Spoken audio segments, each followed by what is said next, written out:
Assalamualaikum warahmatullahi wabarakatuh. Apa kabar mahasiswa tingkat 1 Prodi D3 Keperawatan? Mudah-mudahan kalian dalam keadaan sehat walafiat. Alhamdulillah, malam hari ini saya akan mencoba melakukan penjelasan terkait dengan materi mata ajar pelayanan prima dengan topik etika dan etiket dalam melakukan kolaborasi profesi dan etika dan etiket dalam melakukan tindakan keperawatan. Pada minggu-minggu yang terdahulu mungkin kalian sudah dibahas apa itu terkait dengan etika dan etiket, bagaimana kita melakukan etika dan etiket, cara berbicara, cara mendengar, cara menelpon, cara berkomunikasi. Nah, hari ini saya akan menjelaskan terkait dengan etika dan etiket ketika kita melakukan kolaborasi dengan sesama profesi dan tindakan keperawatan. Etika dan etiket dalam menjalankan peran sebagai perawat, tentunya kita sebagai lulusan D3 keperawatan, kalian akan menjadi perawat pemula atau perawat vokasional yang tetap memegang prinsip profesionalisme. Ketika menjalankan peran sebagai perawat, ada beberapa hal yang harus kalian lakukan atau yang harus dipatuhi atau yang harus dijalankan sebagai seorang perawat ketika sudah menjalankan aktivitasnya untuk memberikan pelayanan di rumah sakit. Yang pertama adalah menggunakan seragam perawat secara lengkap dan rapi. Sebaiknya menggunakan seragam sesuai dengan tempat Anda bekerja. Gunakan pakaian yang rapi dan bersih tentunya ya. Jangan sampai karena perawat itu kebanyakan bajunya adalah warna putih, warnanya itu tidak menjadi putih lagi tetapi warnanya menjadi krem karena kotor atau mungkin kusut. Nah, seperti itu. Jadi perhatikan cara kita berpakaian. Lalu berperilaku sopan santun terhadap teman sejawat. Kita harus berperilaku sopan santun bukan hanya kepada pasien atau kepada keluarga pasien, kita juga harus sopan santun kepada teman seprofesi kita, itu adalah perawat, dokter, dan tenaga medis yang lainnya. Ketika kita berada dalam suatu lingkungan kerja atau dalam suatu pelayanan kesehatan. Lalu jujur dalam bekerja. Nah, ini kita sudah bahas minggu yang lalu bahwa jujur dalam bekerja ini merupakan hal atau prinsip yang paling fundamental, karena ketika kita jujur dalam bekerja, maka itu menjadi pondasi atau tonggak kita untuk melangkah menuju kesuksesan menjadi perawat profesional. Kemudian cepat tanggap dalam situasi manapun. Jadi Anda jangan menjadi perawat yang lembek, perawat yang loyo, lemes, tapi kita harus memiliki sikap yang cepat tanggap dalam menghadapi pasien, situasi apapun. Nah, itu situasi gawat, darurat, atau situasi dalam kondisi yang memang mengharuskan kita untuk berperilaku cepat dan tanggap. Kemudian menjaga kerapian dan kebersihan lingkungan kerja. Nah, ketika kita menjaga kerapian dan kebersihan lingkungan itu diawali dengan lingkungan tempat kita bekerja. Misalnya kita bekerja di ruang penyakit anak, maka kita berkewajiban untuk menjaga kebersihan lingkungan kerja dengan membuang sampah pada tempatnya. Kemudian kita selalu merapikan buku-buku atau buku rekam medis pasien pada tempat yang sesuai. Kemudian rapih dalam menuliskan dokumentasi seperti itu. Kemudian disiplin dalam segala hal. Nah, ini yang yang perlu ditekankan. Disiplin dalam segala hal diawali dengan patuh pada jadwal dinas yang sudah disepakati, lalu datang tepat waktu dan pulang sesuai dengan kesepakatan setelah melakukan aktivitas ronde keperawatan atau operan keperawatan. Bersikap sopan, manusiawi terhadap sejawat, kemudian terhadap pasien, dan terhadap lingkungan kerja yang lain. Nah, ini bersikap sopan dan manusiawi ini adalah kita harus memanusiakan pasien. Kita tidak boleh menganggap pasien itu adalah sebagai kelinci percobaan kita. Kita juga harus bersikap sopan atau manusiawi terhadap teman sejawat. Jangan sampai karena kita merasa bahwa kita adalah perawat senior, lalu ada teman sejawat kita yang masih junior dan kita semena-mena memperlakukan dia dengan alasan agar perawat junior itu mendapatkan pengalaman baru sehingga terus-menerus diberikan pekerjaan yang terlalu berlebihan atau overload. Begitupun bersikap sopan atau bersikap baik terhadap lingkungan kerja ya, dengan menjaga kebersihan dan kerapihan lingkungan kerja.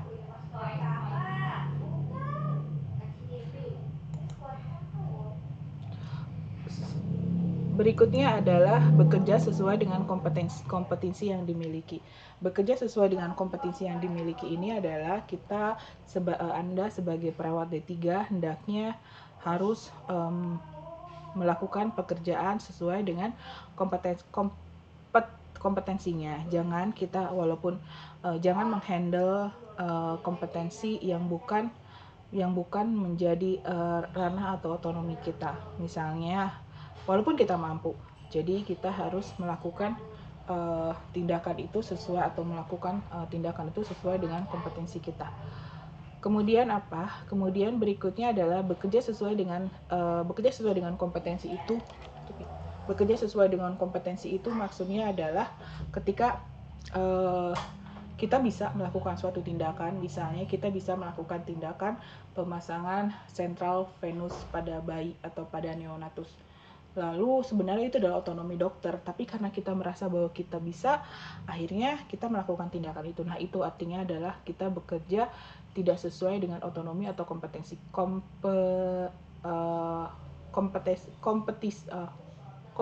kita. Kemudian bekerja sesuai dengan standar prosedur ya. Jadi lakukanlah pekerjaan sesuai dengan SOP yang ada di rumah sakit tempat Anda bekerja masing-masing atau di pelayanan kesehatan tempat Anda bekerja masing-masing. Karena saya yakin setiap pelayanan kesehatan memiliki SOP yang telah disepakati dan harus dipedomani oleh semua tenaga medis agar kita terhindar dari malpraktek ya. Kemudian menguasai sarana dan prasarana sesuai bidang keahliannya. Nah, misalnya yang namanya alat-alat medis itu setiap tahunnya selalu ada teknologi-teknologi terbaru. Nah, kita jangan menjadi orang yang gagap teknologi. Kita jangan menjadi orang yang tidak mau melek terhadap teknologi. Kalian harus menjadi perawat yang harus terbuka atau open minded terhadap semua teknologi-teknologi di bidang kesehatan. Jangan malu untuk belajar, jangan malu untuk bertanya, dan jangan alergi terhadap sesuatu yang berbau high teknologi. Karena kita tidak bisa menghindar bahwa suatu saat mungkin kalian akan bekerja di suatu rumah sakit yang semuanya serba high tech. Nah, itu yang harus kalian harus bisa diterima oleh kalian. Kalian harus mampu beradaptasi, harus mampu menguasai sarana dan prasarana.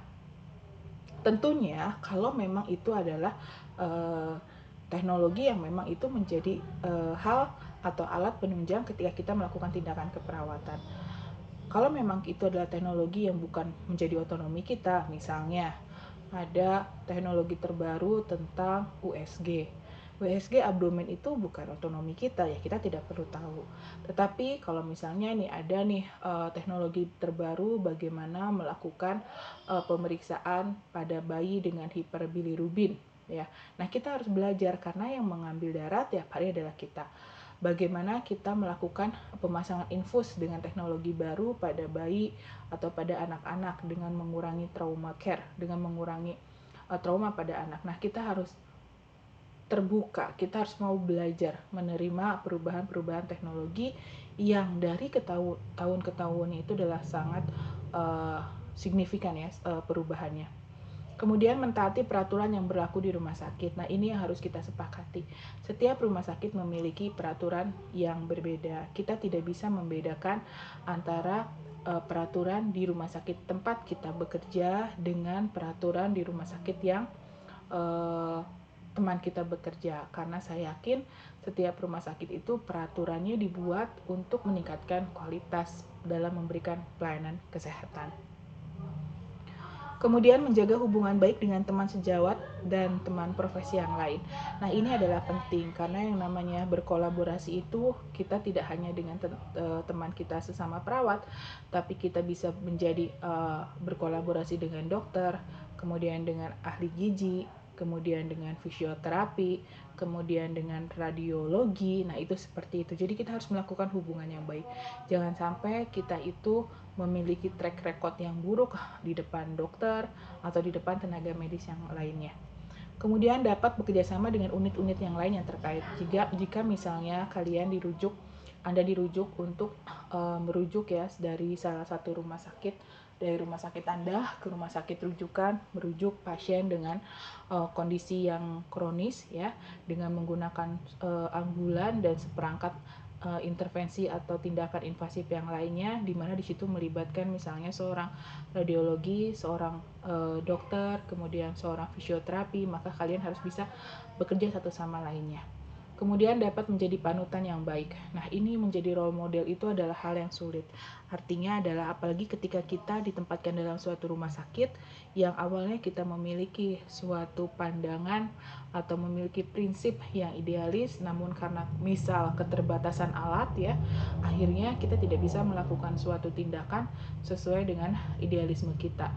Sehingga kita menurunkan idealisme kita, yang penting tindakan itu dilakukan. Nah, itu yang harusnya kalian bisa memilih mana tindakan yang memang harus dilakukan sesuai dengan prosedur, misalnya adalah perawatan luka.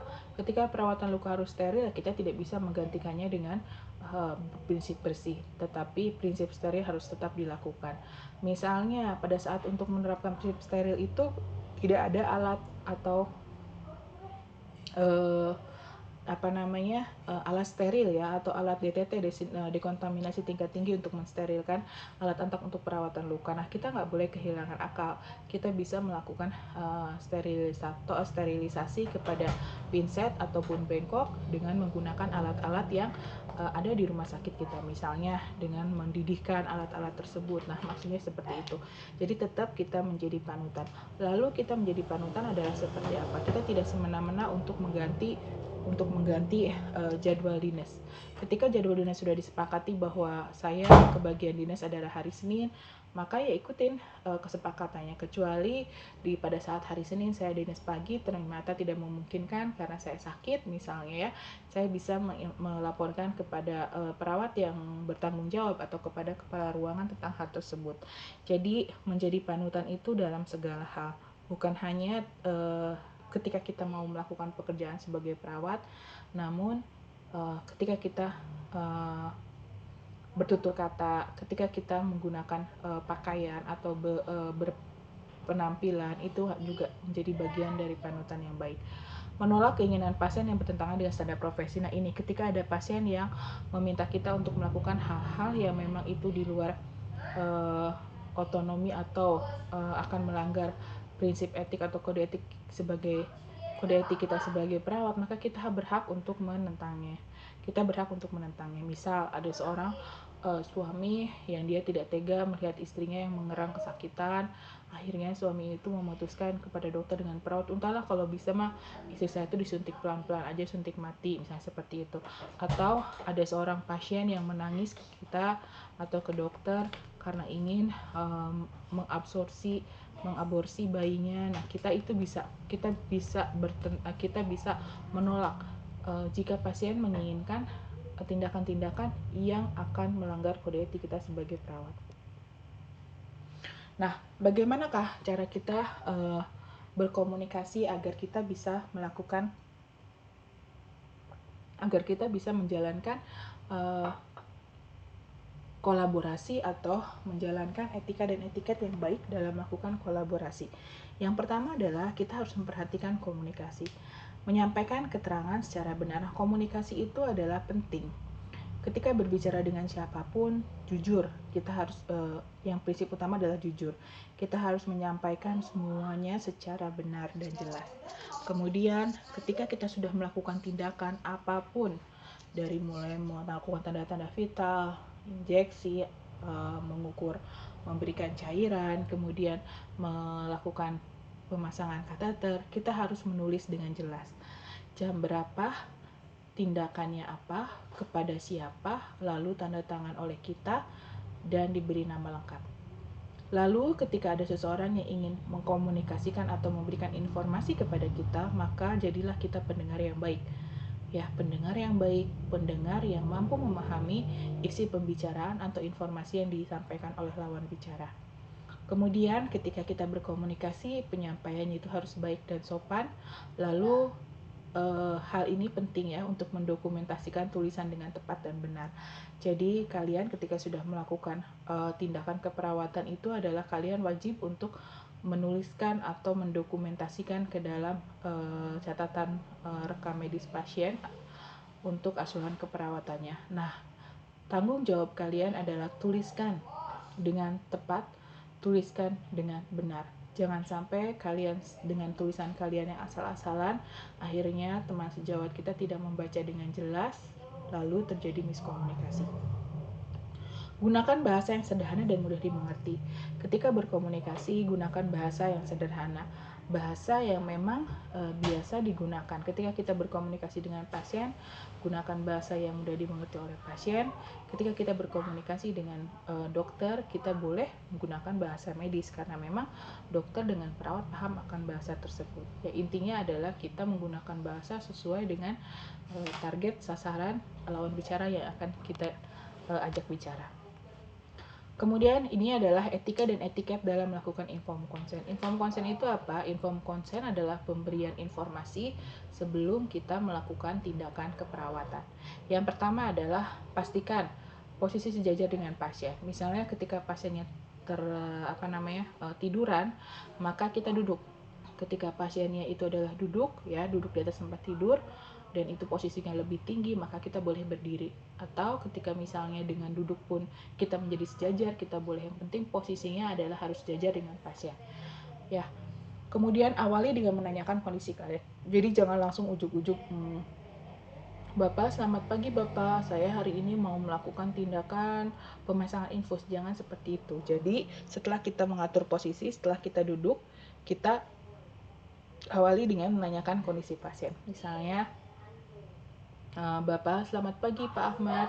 Gimana Pak? Apakah Bapak semalam masih terasa nyerinya? Nah, kayak gitu aja. Jadi awali dengan menanyakan kondisi klien, kemudian gunakan bahasa yang mudah dimengerti. Walaupun kalian akan melakukan tindakan pemasangan kateter atau tindakan pemasangan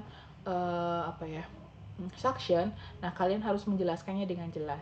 Jadi contohnya adalah seperti ini ya. Misalnya, selamat pagi Bapak. Apa kabar Bapak? Gimana Bapak semalam? Apakah Bapak bisa tidur? Bapak, hari ini sesuai dengan instruksi daripada dokter, saya akan melakukan tindakan pemasangan kateter. Lalu kalian jelaskan. Jadi pemasangan kateter itu adalah saya akan memasukkan selang melalui lubang uretra di dalam penis Bapak sehingga Bapak itu BAK-nya melalui selang. Proses ini akan menghabiskan kurang lebih waktu 15 menit. Jadi ini adalah ada sedikit sakit, tapi saya akan berusaha untuk memberikan pelicin pada selang agar proses pemasukan selang ke uretra bisa berjalan dengan cepat dan tepat. Nah, seperti jadi gunakan bahasa yang mudah dimengerti ya. Gunakan intonasi yang lembut. Berikan penjelasan tentang tindakan yang akan dilakukan tadi, yang seperti tadi saya contohkan. Kita harus menjelaskan untuk apa sih kita dimasang kateter, apa itu kateter, untuk apa sih dipasang infus, kenapa harus dipasang infus, untuk apa sih diberikan nebulizer, apa sih obatnya di dalam nebulizer, untuk apa sih fungsinya nebulizer, yang kita harus dijelaskan. Kemudian ketika sudah menjelaskan panjang kali lebar, maka kita harus menghargai pendapat pasien. Pasien itu ada kemungkinan setelah kita melakukan informed consent, kalau dia tidak paham, dia akan tidak yakin dengan tindakan tersebut, lalu akan menolak. Atau ada pasien yang dia bisa bekerja sama dengan semua tenaga medis, artinya dia mau melakukan semua tindakan. Nah, itu adalah kita harus menghargai pendapat pasien. Ya, kalau memangnya pasien menolak, coba kalian identifikasi. Jangan langsung mengikuti nih, langsung dia tidak mau disuntik, udah aja, tidak. Jadi ketika pasien menolak, coba kalian berikan penjelasan lagi. Apakah coba kalian berikan penjelasan lagi. Apakah pasien tidak paham sehingga dia menolak, atau ke apa gitu. Jadi ada kemungkinan dia menolak bukan karena tidak paham, misalnya menolak karena tidak ada biaya, nah seperti itu. Nah kita bisa gali alasan kenapa dia menolak tindakan tersebut. Kemudian etika dan etiket untuk berkolaborasi dengan tim medis yang lain. Nah ini nih, ketika kita berkolaborasi dengan tim medis yang lain, tentunya biasanya yang biasa kita lakukan kolaborasi itu dengan dokter atau dengan farmakologi ya, dengan ahli gizi seperti itu ya. Yang pertama adalah kalau kita baru mengenal teman kita itu, teman tim medis kita itu, kita harus senyum, kemudian menyapanya dan memberikan salam, kemudian berbicara sopan, jelas dan ramah, kemudian intonasi suara harus sesuai, nggak terlalu keras, tidak terlalu pelan dan tidak terlalu cepat, kemudian tidak perlu kita mengeluarkan gerakan-gerakan yang tidak perlu, misalnya adalah mengetuk-ketuk tangan kita di meja, tidak perlu, dan tidak perlu memotong pembicaraan atau melakukan interupsi, menggunakan kata sapaan misalnya pagi dok, pagi pak, misalnya seperti itu ya. Kemudian lakukan kontak mata, lalu mendengarkan secara aktif dan menjawab singkat dan jelas. Jadi kalau ketika dokter bertanya tentang kondisi pasien kepada kita harus menjawab singkat dan jelas, tidak perlu berbelit-belit. Berikutnya adalah prinsip dasar dalam melakukan tindakan perawatan. Yang pertama, kalian harus mengecek dulu, betul nggak pasien itu mendapatkan terapi antibiotik amoksisilin. Betul tidak dokter menginstruksikan pemberian nebulizer. Nah seperti itu ya, cek program pengobatannya. Kemudian setelah kita yakin itu adalah betul, lalu kita cuci tangan. Cuci tangan lakukan sebelum dan sesudah melakukan tindakan, lalu kita menjelaskan tindakan yang akan dilakukan kepada pasien. Kalau pasiennya masih bayi atau pasiennya lagi mengalami penurunan kesadaran, kita maka akan jelaskan kepada keluarga. Dan kita menyiapkan peralatan dengan tepat dan lengkap. Dalam hal ini adalah perawatan sesuai dengan SOP ya, peralatan yang betul itu yang seperti apa ya, peralatan minimal yang sesuai dengan SOP. Kemudian setelah selesai menyiapkan peralatan, maka kita melakukan tindakan. Nah, setelah selesai melakukan tindakan, maka kita membersihkan dan merapikan alat. Jangan sampai alat yang kita pakai itu simpan aja di gudang atau simpan di tempat alat tanpa dirapikan kembali. Kemudian mengatur pasien dengan posisi yang nyaman, lalu kita menuliskan tindakan apa yang barusan telah kita laksanakan. Nama pasiennya, jamnya, kalau memang obat, nama obatnya, jenisnya, kemudian rutenya, tanda tangan, nama lengkap. Dan kita melihat respon pasien. Respon pasien harus kita lihat. Bagaimana sih kondisi umum atau respon pasien? Ini harus kita lihat. Nah, itu adalah terkait dengan etika ketika kita mau melakukan tindakan. Ada kewajiban perawat dan hak pasien yang harus kalian ketahui. Kalian sebagai perawat memiliki kewajiban untuk yang pertama adalah mematuhi semua peraturan institusi yang bersangkutan. Jadi setiap tadi yang saya sudah jelaskan bahwa setiap institusi atau rumah sakit itu memiliki peraturan, maka kita harus kita harus pedomani sebagai acuan kita dalam melakukan tindakan keperawatan. Kemudian memberikan pelayanan atau asuhan keperawatan sesuai dengan standar prosedurnya ya. Jadi ketika kita mau melakukan info sesuai prosedur itu seperti apa. Kemudian menghormati hak pasien tadi, ketika pasien itu menolak dengan alasan yang memang masuk di akal, ya setelah kita berikan penjelasan panjang kali lebar, ya kita harus menghargai hak pasien. Kemudian merujuk pasien kepada perawat atau tenaga kesehatan yang lainnya, yang misal kita akan melakukan tindakan pemasangan infus pada bayi prematur ya, berat badannya 700 gram. Kita belum pernah melakukan pemasangan infus dengan vena yang sangat kecil. Kita tidak boleh memaksakan. Kita bisa meminta tolong kepada bagian-bagian neonatus ya, bagian-bagian perawat neonatus yang memang sudah biasa melakukan itu. Jadi kita jangan malu untuk meminta tolong kalau memang kita tidak kompeten dalam hal tersebut. Ya. Kemudian memberikan kesempatan kepada pasien untuk berhubungan dengan keluarganya. Nah ini selama tidak bertentangan dengan peraturan atau standar profesi, kita boleh, misal anak itu akan dilakukan pemasangan infus, kita boleh meminta ibunya untuk menemani dia di ruang tindakan, ya. Ibunya membantu anaknya untuk memeluk atau membantu memegang tangannya. Nah itu kita bisa melakukan tindakan-tindakan tersebut. Kita bisa melibatkan keluarga ketika akan melakukan tindakan. Kemudian memberikan kesempatan kepada pasien untuk menjalankan ibadah. Nah ini kadang lupa nih terkait ibadah.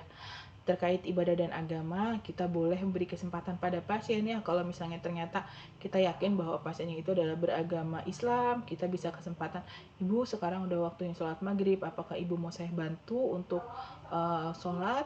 Misalnya pasiennya nggak bawa mukena, kita pinjemin mukena, ya kita harus menghargai lah. Kita harus menghargai dan membantu pasien, bukan hanya memenuhi kebutuhan dasarnya saja, ya. Kita juga harus memenuhi kebutuhan spiritualnya. Kemudian berkolaborasi dengan tenaga medis atau tenaga kesehatan dalam memberikan pelayanan kesehatan. Nah ini kita nggak bisa bekerja sendiri. Sebagai perawat kita harus berkolaborasi dengan tenaga medis yang lainnya, ya, dalam segala aspek ketika kita menangani pasien. Memberikan informasi yang akurat tadi, ya, kita melakukan inform konsen dulu sebelum kita mau melakukan tindakan keperawatan. Setelah melakukan tindakan keperawatan, jangan lupa kita mendokumentasikan asuhan keperawatannya secara akurat. Dan yang terakhir, kita mengikuti perkembangan ilmu, pengetahuan, dan teknologi. Nah ini nih, kalian nggak boleh merem. Kita harus terus terbuka, kita harus melek terhadap pengetahuan dan ilmu-ilmu terbaru. Caranya kayak gimana supaya mendapatkan pengetahuan dan ilmu teknologi terbaru? Kita bisa mengikuti seminar atau pelatihan, atau sekarang zaman canggih, kalian searching aja deh di internet, ya. Kalian mau mencari apa? Misalnya cara memasang infus dengan menggunakan teknologi terbaru pada bayi, pengen tahu nih kayak gimana. Nah itu bisa. Jadi sekarang semuanya apa yang kalian ingin tahu, pasti dengan searching kalian akan dapat semua, seperti itu, ya. Kemudian melakukan pelayanan darurat nih, ketika memang ada sesuatu hal pasien yang butuh pelayanan secara darurat, maka kita wajib untuk melakukan pelayanan darurat. Merahasiakan segala sesuatu yang diketahui. Nah ini nih, kita harus menjaga rahasia pasien. Jangan kita membocorkan rahasia pasien. Rahasia apa? Rahasia terkait dengan kondisi medisnya, ya, terutama penyakit-penyakit yang tadi, misalnya kenapa sih kok bisa pasien itu HIV/AIDS gitu kan, ya, kenapa dia bisa mendapatkan penyakit infeksi seksual, menular seksual gitu kan, ya, itu kenapa. Nah kita tidak perlu menceritakan kepada teman kita yang beda ruangan atau siapapun terkait dengan kronologis atau alasan atau riwayat kenapa pasien menderita penyakit tersebut, ya, seperti itu. Kemudian memenuhi hal-hal yang telah disepakati atau perjanjian yang telah dibuat sebelumnya terhadap institusi tempat bekerja. Nah tentunya sebelum kerja kan kita ada kontrak tuh, ada beberapa hal-hal atau poin yang disepakati. Nah kita sebagai pegawai atau perawat yang memang perawat yang profesional yang bekerja di rumah sakit tersebut, ya kita harus paham, kita harus pelajari poin tersebut, ya. Makanya ketika kalian tekan kontrak, sebaiknya baca detail poin by poin terkait dengan kontrak yang akan kalian jalankan selama kalian bekerja di tempat tersebut. Lalu bagaimana dengan hak pasien? Hak pasien yang harus kita perhatikan adalah pasien itu berhak untuk mempertahankan dan mempertimbangkan serta mendapatkan asuhan keperawatan dengan penuh perhatian. Jadi dia berhak untuk mendapatkan semua asuhan keperawatan, ya, dengan penuh perhatian. Jadi kita harus memanusiakan pasien. Kita tidak boleh menjadikan pasien sebagai kelinci percobaan, atau kita harus profesional dalam memberikan asuhan keperawatan. Pasien berhak memperoleh informasi terbaru. Bagaimana kondisi kesehatannya saat ini, bagaimana hasil trombositnya hari ini. Nah, pasien berhak mengetahui apa obat-obatan yang dia konsumsi untuk hari ini, bagaimana terapi-terapi yang akan dia hadapi di masa yang akan datang. Nah, itu dia berhak untuk mendapatkan informasi secara jelas tentang itu. Kemudian pasien berhak menerima informasi terkait dengan persetujuan terhadap tindakan keperawatan atau tindakan medis yang akan dilakukan.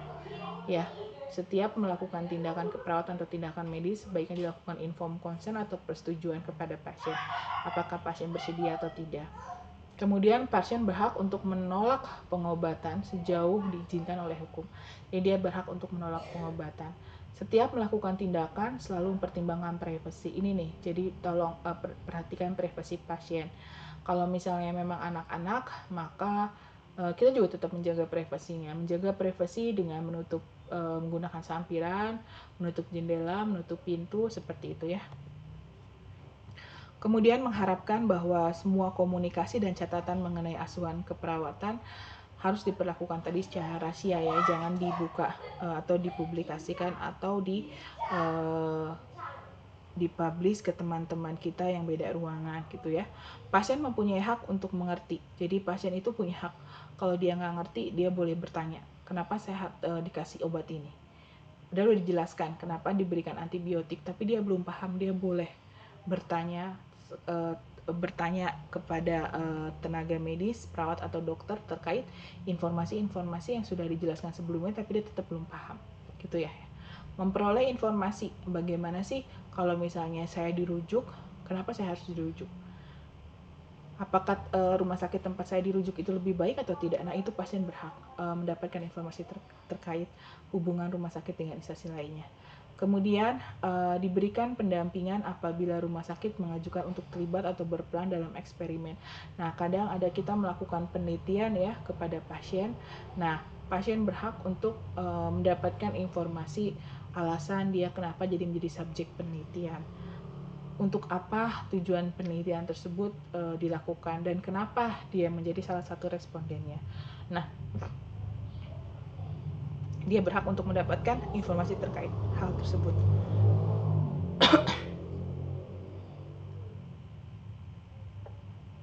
Kemudian mengharapkan asuhan berkelanjutan. Ya, kalau memang dia tidak bisa dirawat di ruangan rawat biasa, lalu dirujuk ke ruang ICU atau dirujuk ke ruang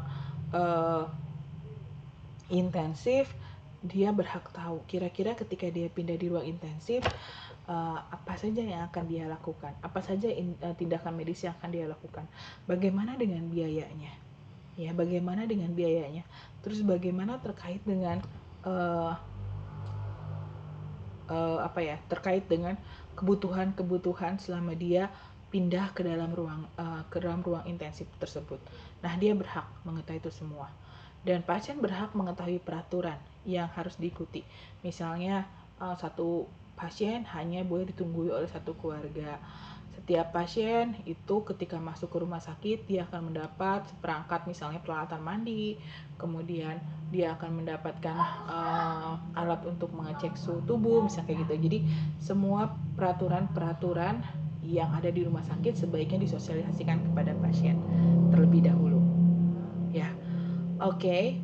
Demikian yang bisa saya sampaikan terkait dengan etiket cara berkolaborasi dan etiket ketika kita melakukan tindakan keperawatan. Oke, untuk diskusi kita akan lanjutkan di sesi diskusi lewat online tatap muka. Terima kasih, saya akhiri. Terima kasih atas perhatiannya. Saya akhiri, wabillahi taufiq wal hidayah. Wassalamualaikum warahmatullahi wabarakatuh.